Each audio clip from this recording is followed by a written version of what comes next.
Pancasila. Perkenalkan, saya Ira Septiani Cahyadi, absen 2. Saya Maulana Sidki Faiza, absen 16. Saya Mutiara Rahayu, absen 21. Saya Nurti Febrianti, absen 24. Saya Rasyan Margananta, absen 26. Saya Raika Saputra dari absen 27. Dan Nadia. Dari absen 22. Selamat menikmati. Yara. Jepang mulai masuk ke Indonesia pada tahun 1942 setelah berhasil mengalahkan Belanda yang ditandai dengan penyerahan Hindia Belanda melalui Perjanjian Kalijati pada 8 Maret 1942. Untuk menarik simpati rakyat, Jepang menyebarkan semboyan seperti Nippon Cahaya Asia, Nippon Pelindung Asia, dan Nippon Saudara Tua, seolah-olah hadir sebagai pembebas, bukan penjajah. Namun, ketika posisi Jepang semakin terdesak dalam Perang Pasifik, mereka mulai menjanjikan kemerdekaan bagi bangsa Indonesia agar memperoleh dukungan.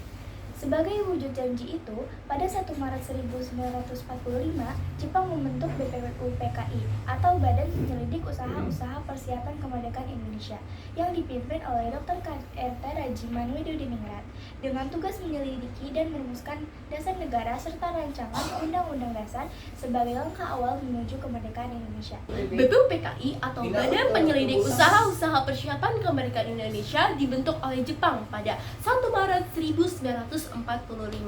BPUPKI berfungsi sebagai forum bagi pendiri bangsa untuk mendiskusikan apa yang menjadi dasar bagi Indonesia yang akan merdeka. Berikut merupakan proses sidang pertama BPUPKI. Yang pertama, sidang pertama BPUPKI yang dilaksanakan dari tanggal 29 Mei sampai 1 Juni 1945. Pada pembukaan sidang pertama BPUPKI, Dr. KRT Rajiman Widodiningrat, Ketua BPUPKI, mengajukan pertanyaan yang berisi hal yang menjadi pokok pembahasan sidang pertama BPUPKI. Nah, pertanyaannya yaitu, apa dasar negara Indonesia yang akan kita bentuk? Nah, ada beberapa tokoh nasional yang berpidato untuk menyampaikan usulannya. Yang pertama adalah Muhammad Yamin. Ia mengusulkan 5 asas dasar negara, yaitu ada peri kebangsaan, peri kemanusiaan, peri ketuhanan, peri kerakyatan, dan kesejahteraan rakyat. Yang kedua, Mr. Supomo, dia mengusulkan dasar negara, yaitu persatuan, kekeluargaan, keseimbangan lahir dan batin, musyawarah, dan keadilan rakyat. Nah, yang selanjutnya itu Ir Soekarno. Pada sidang pertama BPUPKI, Soekarno berpidato secara lisan tanpa teks. Beliau mengusulkan dasar negara yang terdiri atas 5 prinsip yang rumusannya adalah nasionalisme atau kebangsaan Indonesia, internasionalisme atau perikemanusiaan, mufakat atau demokrasi, kesejahteraan sosial, dan yang terakhir ketuhanan yang Maha Esa atau ketuhanan yang berkebudayaan. Nah, selanjutnya adalah sidang tidak resmi BPUPKI. Nah, antara sidang pertama dengan sidang kedua BPUPKI, para anggota mengadakan sidang tidak resmi untuk membahas lebih lanjut lagi mengenai rumusan dasar negara. Nah, sidang ini berlangsung dari tanggal 2 Juni sampai 2 Juli 1945 dan dipimpin oleh Soekarno dan dihadiri oleh 38 anggota BPUPKI. Nah, dari sidang tidak resmi ini lahirlah Panitia 9 yang bertugas membahas rumusan dasar negara yang disampaikan dalam sidang pertama. Panitia 9 ini berhasil merumuskan Piagam Jakarta pada 22 Juni 1945 yang memuat rumusan dasar negara dengan sila pertama, ketuhanan dan kewajiban menjalankan syariat Islam bagi pemeluk-pemeluknya. Nah, yang selanjutnya adalah proses sidang kedua BPUPKI dari tanggal 10 sampai 17 Juli 1945. Sidang kedua BPUPKI membahas tentang rancangan Undang-Undang Dasar dan membentuk panitia perancangan Undang-Undang Dasar yang diketuai oleh Ir Soekarno. Nah, Piagam Jakarta ini dibahas dan disahkan dengan perubahan pada sila pertama menjadi ketuhanan yang Maha Esa. Hasil sidang kedua BPUPKI mencakup laporan hasil pembahasan yang dilakukan oleh panitia kecil pada sidang tidak resmi, termasuk pernyataan tentang Indonesia merdeka, pembukaan tentang Undang-Undang Dasar, dan batang tumbuh Undang-Undang Dasar. Hasil sidang BPUPKI pertama adalah rumusan dasar negara Pancasila yang disampaikan oleh Ir Soekarno pada 1 Juni 1945 dengan 5 sila. Yang pertama adalah kebangsaan Indonesia, nasionalisme dan perikemanusiaan, mufakat atau demokrasi, kesejahteraan sosial, serta ketuhanan yang Maha Esa. pada sidang BPUPKI kedua menghasilkan panitia 9 yang merumuskan Piagam Jakarta yang nantinya menjadi dasar pembukaan di UUD 1945. Hasil dari Piagam Jakarta pada 22 Juni 1945 adalah menghasilkan 5 poin penting. Yang pertama, ketuhanan dengan kewajiban menjalankan syariat Islam bagi pemeluknya, yang diubah menjadi ketuhanan yang Maha Esa. Yang kedua, kemanusiaan yang adil dan beradab. Yang ketiga, persatuan Indonesia. Yang keempat, kerakyatan yang dipimpin oleh hikmat kebijaksanaan dalam permusyawaratan dan perwakilan. Yang kelima adalah keadilan sosial bagi seluruh rakyat Indonesia. Piagam Jakarta atau Pancasila akan menjadi dasar pembukaan UUD 1945. Selain perubahan sila pertama, adanya perubahan dari Piagam Jakarta yang kemudian dikenal sebagai Pancasila, yaitu dasar negara Indonesia sampai sekarang. Semuanya, jadi di sini saya akan menjelaskan tentang lahirnya Pancasila. Jadi pada tanggal 1 Juni 1945, Soekarno berpidato dalam sidang BPUPKI dan mengusulkan 5 dasar negara yang disebut Pancasila. Lalu pada tanggal 22 Juni 1945, Panitia 9 merumuskan Piagam Jakarta dengan sila pertama, ketuhanan dengan kewajiban menjalankan syariat Islam bagi pemeluk-pemeluknya. Lalu pada tanggal 18 Agustus 1945, pada saat sidang PPKI, sehari setelah proklamasi, PPKI bersidang untuk mengesahkan dasar negara. UUD 1945 disahkan, termasuk pembukaan UUD 1945 yang memuat Pancasila. Sila pertama dalam Piagam Jakarta diubah menjadi ketuhanan yang Maha Esa agar semua agama merasa diakui dan Indonesia tidak terpecah. PPKI juga menetapkan tentang presiden pertama adalah IR Soekarno dan wakil presidennya adalah Muhammad Hatta. Membentuk Komite Nasional Indonesia Pusat atau yang disingkat KNIP sebagai badan legislatif sementara. Sekian. Pancasila sebagai ideologi berarti Pancasila adalah pandangan hidup dan dasar falsafah negara Indonesia yang menjadikan pedoman dan landasan bagi seluruh peraturan, undang-undang, kebijakan pemerintah, serta kehidupan masyarakat. Sebagai ideologi yang terbuka, Pancasila bersifat fleksibel dan mampu menyesuaikan diri dengan perkembangan zaman tanpa mengubah nilai-nilai dasarnya. Pandangan hidup bangsa adalah Pancasila. Pancasila merupakan nilai dasar yang menjadikan landasan bangsa Indonesia dalam menjalankan kehidupan bermasyarakat, berbangsa, dan bernegara. Pancasila juga dijadikan dasar penyelenggaraan negara. Setiap peraturan dan kebijakan negara harus berpedoman pada nilai-nilai Pancasila. Landasan nilai-nilai dalam Pancasila menjadikan dasar dalam kehidupan beragama, berbangsa, hak asasi manusia, serta dalam bersosialisasi dan bekerja sama. Fungsi Pancasila sebagai ideologi adalah sebagai sarana pemersatu bangsa. Baik teman-teman, di sini saya akan menjelaskan Pancasila sebagai dasar negara. Pancasila sebagai dasar negara artinya Pancasila menjadi landasan utama dalam penyelenggaraan pemerintah dan kehidupan berbangsa. Pancasila memiliki kedudukan yang fundamental, artinya tidak dapat diubah oleh siapapun, termasuk lembaga negara seperti MPR atau DPR. Kedudukan ini ditegaskan dalam pembukaan UUD 1945 alinea keempat yang menyatakan bahwa negara Republik Indonesia berdiri atas 5 sila, yaitu ketuhanan yang Maha Esa, kemanusiaan yang adil dan beradab, persatuan Indonesia, kerakyatan dipimpin oleh hikmat kebijaksanaan dalam permusyawaratan perwakilan, serta keadilan sosial bagi seluruh rakyat Indonesia. Selanjutnya, fungsi Pancasila sebagai dasar negara mencakup perannya sebagai pandangan hidup bangsa, dasar negara Republik Indonesia, dan ideologi bangsa. Pancasila tidak hanya menjadi sumber dari segala hukum di Indonesia, tetapi juga memberikan arah dan pedoman dalam penyelenggaraan negara serta kehidupan sehari-hari masyarakat. Dengan kedudukan tersebut, Pancasila mampu menjaga keutuhan bangsa, mewujudkan cita-cita nasional, dan membimbing seluruh aspek kehidupan berbangsa dan bernegara agar tetap selaras dengan nilai-nilai luhur yang terkandung di dalamnya. Terima kasih. Pancasila sebagai pandangan hidup adalah sistem nilai prinsip dan pedoman yang diyakini oleh bangsa Indonesia dan dijadikan sebagai petunjuk dalam bersikap serta bertindak dalam kehidupan sehari-hari yang dijiwai oleh nilai-nilai luhur agama, budaya, dan adat istiadat. Pancasila juga disebut sebagai way of life, berfungsi sebagai sumber motivasi, identitas, dan arah bagi bangsa Indonesia untuk mencapai tujuan dan mewujudkan cita-cita nasional.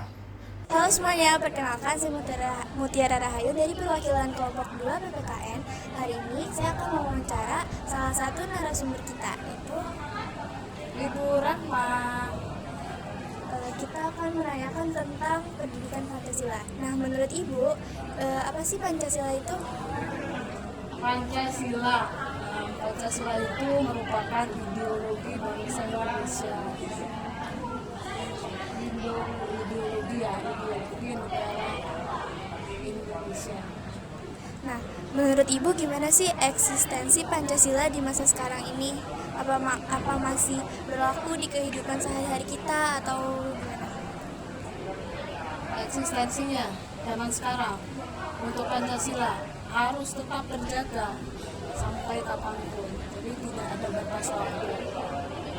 Jadi eksistensinya apakah masih semakin bagus di zaman sekarang, meskipun kita lihat banyak perilaku yang menyimpang untuk zaman sekarang, tapi kita kalian sebagai generasi muda justru yang harus memperbaiki, jangan sampai kita kehilangan identitas dan diri.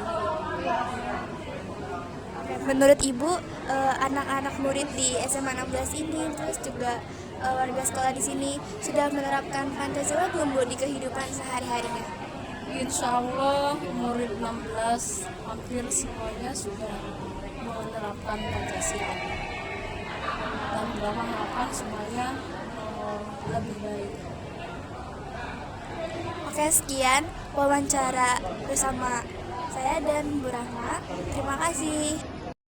Assalamualaikum warahmatullahi wabarakatuh. Perkenalkan, nama saya Rasyalim Arkananta. Saya pewawancara dan narasumber saya Hanifah. Nah Kak, menurut Kakak nih Pancasila itu apa sih Kak? Kalau boleh tahu. Kalau menurut aku Pancasila udah pasti dasar negara ya. Udah pasti jadi pedoman gimana pemerintah Indonesia itu untuk memutuskan suatu undang-undang. Itu pasti dasarnya di Pancasila. Oke, nah kan Kakak bilang Pancasila itu kan dasar. Kakak sudah menerapkan belum dasar Pancasila ini dalam kehidupan Kakak sehari-hari? Sedikit mungkin tanpa aku sadari juga pasti aku udah ngelakuin sih di kehidupan sehari-hari. Oke, nah Kakak kan mahasiswi nih ya Kak. Saya boleh tahu gak apa mahasiswi dari kampus Kakak nih udah melakukan Pancasila dalam kehidupannya sehari-hari? Mungkin kalau untuk secara pribadi aku nggak tahu ya, tapi secara umum pasti mahasiswa itu sudah berusaha untuk menerapkan Pancasila di kehidupan sehari-harinya. Terutama kalian tahu sendiri ya, tugas mahasiswa itu kalau di luar, kalau berhadapan dengan politik, pasti dia tidak akan netral politik gitu. Oke. Menurut Kakak itu pendapat yang sangat bagus. Mungkin sekian yang bisa saya sampaikan. Wassalamualaikum warahmatullahi wabarakatuh. Terima kasih Kakak. Halo semuanya, perkenalkan saya Narti Febrianti sebagai pewawancara. Hari ini saya akan mewawancarai salah satu seorang siswa di SMA 16 Jakarta. Oke, sebelum perkenalkan, nama aku Valeska dari kelas 11C. Oke, menurut kakak sendiri apa itu sih Pancasila? Oke, menurut aku sendiri sebagai yang udah kita ketahui, Pancasila itu kan sebagai suatu dasar negara di Indonesia. Nah, selain sebagai dasar negara, Pancasila kan juga berperan sebagai pedoman hidup nih salah satunya. Nah, pastinya di suatu negara itu ada pedoman hidup dari cara berperilaku kita atau hal-hal yang terjadi di sosial. Nah, Pancasila itu yang menjadi pedoman kita untuk kita gimana sih kita harus berperilaku dari segi sosial, budaya, dan agama. Oke. Nah, menurut kakak Pancasila itu masih relevan gak nih dengan kehidupan saat ini nih? Kalau mungkin dengan kehidupan saat ini mungkin ya setengah-setengah kali ya. Mungkin di beberapa wilayah Pancasila ini sangat dipedomani gitu loh. Tapi mungkin seperti yang kita lihat di berita-berita sekarang atau news-news yang kalian lihat baru-baru ini, itu kan cukup hangat nih. Dan mungkin Pancasila di saat seperti ini kurang relevan. Selanjutnya nih, menurut kakak apakah siswa-siswi di SMA 16 ini tuh sudah menerapkan dengan baik Pancasila atau masih gimana? Nah, kalau menurut aku kan Pancasila ini kebagi jadi 5 sila ya. Bisa dari aspek keagamaan, dari aspek kita saling menghormati, kemanusiaan, keadilan. Menurut aku sendiri secara garis besar, siswa-siswi SMA Negeri 16 Jakarta ini sudah sangat mempedomani atau mengamalkan sila-sila Pancasila. Mulai dari aspek agama tuh yang sholat zuhur tepat waktu, aspek kemanusiaan, saling memiliki sifat kemanusiaan, menjenguk teman yang sakit atau yang lainnya, persatuan, cinta tanah air, dan otomatis musyawarah seperti ada pekan demokrasi dan yang pastinya adil terhadap sesama. Oke, kalau kakak sendiri tuh di kehidupan kakak sendiri tuh kakak sudah menerapkan dengan penuh Pancasila atau masih kurang nih kak? Mungkin aku nggak bisa nilai diri aku sendiri, cuma menurut aku sih aku sudah lumayan mengamalkan sila Pancasila, apalagi di aspek kemanusiaan karena kita kan makhluk sosial ya, dan aspek keagamaan pastinya, karena ya pastilah hidup kita nggak jauh dari manusia, agama, dan pastinya keadilan. Terima kasih kakak. Terima kasih juga, semangat kalian. Iya. Jadi di sini saya mau mewawancara tentang Pancasila dan perkenalkan nama saya Nadia Komaneci dengan narasumber. Saya Rifali Chandra sebagai narasumbernya. Jadi di sini saya akan mewawancara tentang Pancasila. Menurut kakak apa sih Pancasila itu? Pancasila menurut saya tuh ideologi bangsa yang dibuat dari sejak awal tuh terakhirnya Pancasila. Dan menurut kakak tuh di zaman sekarang tuh penting nggak sih Pancasila itu? Mungkin sangat penting ya, karena pandangan terhadap orang lain tuh harus disamakan oleh sila-sila yang ada dan harus disesuaikan dengan nilai-nilai Pancasila yang sudah dibuat di Indonesia ini. Menurut kakak kalau siswa-siswi yang di 16 ini udah menerapkan Pancasila belum sih? Sebagian udah ada ya, sebagian udah ada yang menerapkan Pancasila. Terus kalau misalkan Pancasila tuh dari upacara tuh kan sudah melaksanakan Pancasila, sholat juga udah melaksanakan Pancasila, terus beres-beres entah di piket atau di lingkungan sekolah itu sudah melaksanakan Pancasila. Ada beberapa orang yang menurut saya sendiri itu belum melaksanakan Pancasila. Ada sih orang-orang yang mungkin sebagian nggak banyak juga, mungkin ada, tapi selebihnya mungkin sudah. Oke, sekian ya, terima kasih. Semoga wawancara kali ini bermanfaat untuk kalian. Baik teman-teman, di sini saya sebagai perwakilan dari kelompok 2 ingin mewawancara pedagang di depan sekolah SMAN 16. Oke Bang, perkenalin dari diri dulu Bang. Ya, nama saya Dodi Setiawan ya, pedagang minuman keliling. Iya Bang. Saya ingin menanyakan apa sih Pancasila menurut abangnya? Ya, Pancasila itu kan dari 1 sampai 5 itu kan dari inian manusia ya. Ada Satuan Indonesia, tapi mungkin dari yang kelima itu mungkin kalau dari bulan-bulan ini atau tahun sekarang ini banyak yang kurang dimaksimalkan dari Pancasila itu. Nah, untuk zaman sekarang ini Pancasila masih relevan, kalau nggak masih berguna nggak Bang menurut abang? Ya, dari Pancasila itu kemungkinan ya dari beberapa mungkin masih ada yang masih ada yang di Pancasila masih ada, tapi mungkin ada beberapa dari angka 1 atau berapa ada yang juga tidak ada yang mengikuti dari Pancasila itu. Seperti kayak bulan-bulan sekarang ini kan banyak ada yang demo-demo begitu ya kan itu. Nah, disitulah Pancasila itu istilah kata udah kayak nggak berlaku gitu. Nah, terus yang terakhir apa abang sendiri udah nerapin prinsip Pancasila itu sendiri Bang? Ya, kalau dari buat diri sendiri ya insya Allah antara kelima itu saya udah menerapin Pancasilanya. Nah, contohnya seperti apa Bang? Ya, pertama yang kalau dari saya yang pertama kita bermusyawarah. Dari bermusyawarah itu yang dari Pancasila keempat itu kita ya bergotong royong ataupun apa ya kan, kalau persatuan di lingkungan RT Bang. Lingkungan RT yang jaga keamanan. Kalau persatuan Indonesia otomatis kita harus saling menjaga lah ya, secara maupun sesama berbeda agama ataupun beda apa, kita yang penting bersatu gitu. Semuanya pasti kita terapin, tapi tergantung dari manusianya aja. Oke, wawancara sudah selesai. Terima kasih ya Bang. Oke, siap. Sekian dari video kami. Wassalamualaikum warahmatullahi wabarakatuh. Yaro.